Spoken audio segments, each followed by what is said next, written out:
कुठे खून होत आहेत, कुठे दंगे होत आहेत, कुठे संसार उद्ध्वस्त होत आहेत, सगळीकडे अनागोंदी पसरलेली आहे, लोक स्वतःचा विनाश करून घेत आहेत, सगळं काही वाईट वाईट वाईट होत आहे. आणि यापेक्षाही दुःखद गोष्ट म्हणजे आपण या गोष्टीवर नियंत्रणच मिळवत नाही आहोत. कुणावर नियंत्रण मिळवण्यासाठी त्याच्यातली ही भावना जर प्रवृत्त केली तर तो आपला गुलाम बनून जातो. आता ही भावना आहे तरी कोणती? ही भावना आहे रागाची भावना, क्रोध ज्याला म्हणतो आपण. आता ज्याप्रमाणे या क्रोधामुळे एवढं नुकसान होतं, तसंच जेव्हा कधी लोकांनी या रागावर नियंत्रण मिळवलंय तेव्हा त्यांच्या आयुष्यावर त्यांनी नियंत्रण मिळवलेलं आपल्याला दिसून येतं. एखादा व्यक्ती ज्याला एखाद्या गोष्टीचं राग मांडण्याचं पूर्ण कारण असूनही, साहजिक कारण आहे की त्याला या गोष्टीविषयी राग आला पाहिजे, आणि असं असूनही तो शांत बसलाय, त्याने त्याच्या रागावर पूर्णपणे नियंत्रण मिळवलंय, असा व्यक्ती किती महान असतो. आणि तो स्वतःही सुखी असतो आणि तो आपल्या सोबतच्या आजूबाजूच्या लोकांनाही तो सुखी ठेवत असतो. आणि अशा व्यक्तीसोबत प्रत्येकाला जगण्याची खूप इच्छा असते. मग या रागावर नियंत्रण मिळवायचं तरी कसं? यावर नियंत्रण मिळवण्याआधी या क्रोधाचं अस्तित्व आपल्याला ओळखावं लागेल. त्याने आपला विनाश करण्याआधी आपल्याला त्याला समूळ नष्ट करावं लागेल. मी पुढे 3-4 मिनिटांमध्ये तुम्हाला हे कसं करायचं ते सांगेल, पण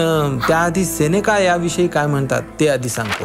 सेनेकाच्या मते ही भावना एका गुन्ह्यासारखी आहे आणि ही आपल्याला पूर्णपणे वेडापिसा करून टाकते. इतर भावनांमध्ये त्यांच्याविषयी काहीतरी एक शांतपणा, एक विनम्रपणा असतो, पण ही भावना पूर्णपणे जागृत आणि हल्ला करण्याच्या प्रवृत्तीची असते असं ते म्हणतात. आणि आपण जी शस्त्रे या क्रोधात येऊन इतरांवर वापरतो त्याच शस्त्रांचा वार आपल्याला सहन करावा लागतो. आणि ज्या सुडाच्या भावनेत एखादा व्यक्ती बदला घ्यायला निघतो त्या बदला घेणाऱ्या व्यक्तीचाही विनाश ही भावना करत असते. सेनेका म्हणतात की राग म्हणजे, क्रोध म्हणजे थोडक्यात वेडेपणा. तर आता जाणून घेऊया की या रागाची अशी कोणती वैशिष्ट्ये आहेत जेणेकरून आपल्याला याचं अस्तित्व ओळखता येईल.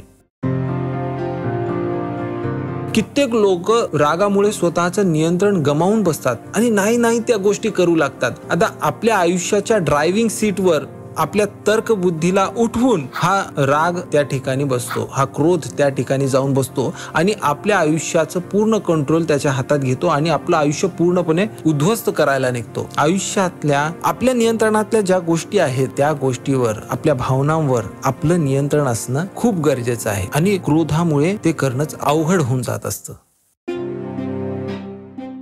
आता कोणताच व्यक्ती रागाच्या ओघात येऊन सभ्यतेने वागतोय असं आपल्याला कधीच दिसत नाही. काही मर्यादाचं उल्लंघन न करणे म्हणजेच ही सभ्यता झाली का? नाही, तसं नाही होत. एकमेकाशी प्रेमानं न वागणे, त्यांना साधं प्रेमानं न बोलणे हे पण असभ्यतेचं लक्षणच आहे. आणि या क्रोधामुळे या सगळ्या असभ्यतेच्या गोष्टी आपण त्यांच्यासोबतच करायला लागतो ज्यांना आपली खरी काळजी आहे. जेव्हा आपण एखाद्या व्यक्तीमुळे क्रोधित होतो तेव्हा आपण काही विचित्र गोष्टी करायला लागतो ज्यात आपण त्या व्यक्तीचं आपल्या आयुष्यातलं पूर्ण म्हणजे स्थानच वगळून टाकतो. या क्रोधामुळे कित्येक लोकांची कुटुंब उद्ध्वस्त झाली आहेत, कित्येक लोकांचं आर्थिक नुकसान झालेलं आहे. का? तर जेव्हा क्रोधित होतो तेव्हा आपण या क्रोधामुळे आपल्या नातेसंबंधांना पूर्णपणे विसरून आपण वागू लागतो. आजपर्यंत असं कधी झालं नसेल की एखाद्या व्यक्तीला राग आलाय आणि त्याने एखाद्याचं भलं केलंय. आता रागावर नियंत्रण मिळवून त्याने काही चांगल्या गोष्टी केल्या असतील, पण जोपर्यंत आपल्या डोक्यात राग आहे तोपर्यंत आपण कधीच कोणाचं भलं करू शकत नाही आणि तसा विचारही आपल्या मनात येणार नाही. या उलट आपण समोरच्या व्यक्तीचं वाईट करण्याचा विचार करायला लागू. कशा प्रकारे आपण समोरच्या व्यक्तीची हानी करू शकतो याचे प्लॅन्स करू लागतो आणि असं करताना तुम्ही त्या प्लॅन्स मध्ये सफल व्हालही. पण सेनेकांनी म्हटल्याप्रमाणे जी शस्त्रे आपण या क्रोधात येऊन वापरतो त्याच शस्त्रांचा वार आपल्याला नंतर या क्रोधामुळे सहन करावा लागतो.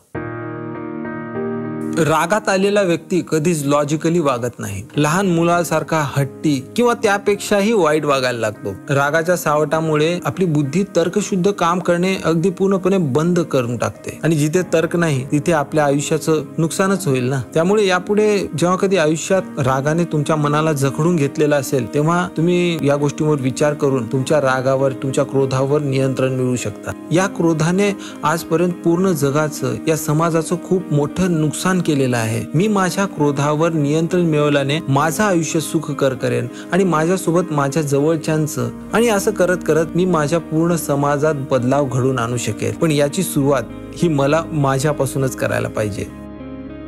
धन्यवाद.